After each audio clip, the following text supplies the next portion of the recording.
So what is the benefit of this, whole Roth IRA thing? Well, when you put the money in there, you can put up to $7,000 a year. Like I said, you can do it a couple of different ways. You can make payments over the year. You can just put money in there when you want to. You can automate it, like I mentioned before. You're already doing your 401k. Why don't you just go ahead and have $50, $100 a payday, a month, whatever.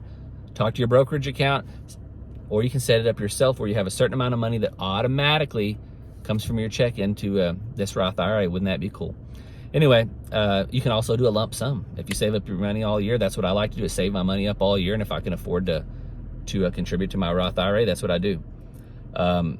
But by the way, on this Roth IRA thing, if you're over 50, you can put, I think it's $7,500, because they call that a catch-up contribution. But if you're over 60 to 63 years old, starting next year in 2025, I heard you're going to be able to put $10,000 in this Roth IRA catch-up contribution, or 150% of last year's contribution. So I know that gets hairy and confusing. If you're over 50 or over 60, look into that. But I'm just going to stick with the 7,000 because, that's an easy round number, and most people are going to be limited to that. So when you pull that money out later, when you're ready to retire, you're not going to have to pay taxes on that money. That's the beauty of the Roth IRA. You're not going to have to pay taxes on it when you pull it out. Because in your regular 401k or your other pre-tax and tax-deferred investments, when you get ready to retire, you're going to be taxed on that money, because Uncle Sam wants they want their cut, and they haven't gotten it. You were putting that money in, that contribution in, and your employer was also pre-tax, tax-deferred, out of your checks. So they haven't seen their cut of the money yet. So when you get ready to retire, as young as 59 and a half or older, you can pull that money out without penalty, but you still got to pay taxes on it. But if you pull that money out before you're 59 and a half, you're going to get hit with the penalty, that extra 10% penalty. So that's why it's really not worth tapping those 401k. The beauty of the Roth is the Roth can kind of also be used as an emergency fund.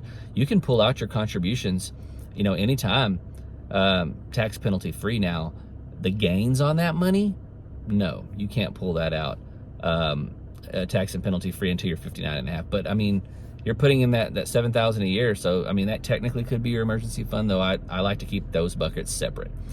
So now you have your 401k at work, right? That's your first bucket or first investment account. Now you have your Roth IRA up to $7,000 a year. What is the third bucket? Remember, you have your emergency fund over here on the side. It's just for emergencies. Your air conditioner goes out, your car breaks down. I just had that happen recently. And, thank God I had an emergency fund. The third bucket's called a taxable account or taxable brokerage account. And that's very confusing to a lot of people. Don't let it confuse you at all. All it means is I've gone to Vanguard, Schwab, Fidelity, whoever you want, and I've said, hey, I have a Roth IRA already set up with you guys, and I'm going to open up just a regular taxable brokerage account. You can do it at Robinhood. In other words, you go on Robinhood, you put $100 in there. Guess what? You have a taxable brokerage account now. So this third bucket, when you get close to retirement, you may find that maybe you have a gap between when you can pull money out of your 401k, or you don't want to pull the money out of your Roth IRA and you need to live on it for, 6 months between jobs. Maybe you have a year or two you have to take off for whatever reason. Maybe you want to travel the world and go on vacation. Well, you might use this taxable brokerage account to live off of temporarily. And so that's something you can do. So I'm going to recommend having one of those as well. Now, again, there's a lot of ways to do this. I'm going to recommend that you, besides your emergency fund, you have 3 buckets or 3 investment accounts. And I know this sounds like a lot, but I was able to set all these up. I'm not a rich man. I'm not retired or anything like that at this point. I'm not even financially independent. But I have set these accounts up and I'm working on them. I'm learning every day. So that's what I recommend. You have your emergency fund and these 3 investment buckets. You have your 401k, and you're at least contributing the match that they give you. I recommend doing more than that, but let's just say for whatever reason you're not going to do that, or maybe you're maxing it out and you have more money. Maybe you're a high roller.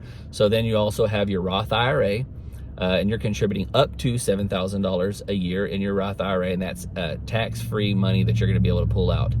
And then you also have now your taxable brokerage account, which you do have to pay taxes on, any gains if you sell your stocks or your index funds in there.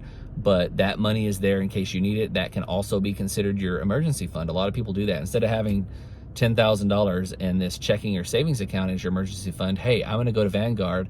I'm going to put this money in VTI, which is one of my favorite index funds. I'm going to get into index funds in another video, but I'm going to put that money in VTI. It tracks the S&P 500. I think it's like 3,500 stocks, US-based stocks that it invests in. And maybe I'm just going to put the money there, and you know, my air conditioner goes out. I need $1,500. Well, I just, I hate to say this, sell some of my index funds in there and pay for it.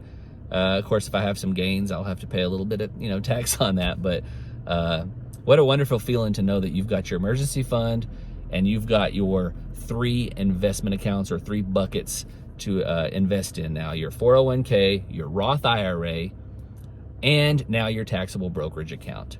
In the next video, I'm going to try to get into some of the index funds and investments I do recommend that are very low cost, and also they're not really risky, you know, because I'm just not interested at this time in my life in investing in really risky instruments.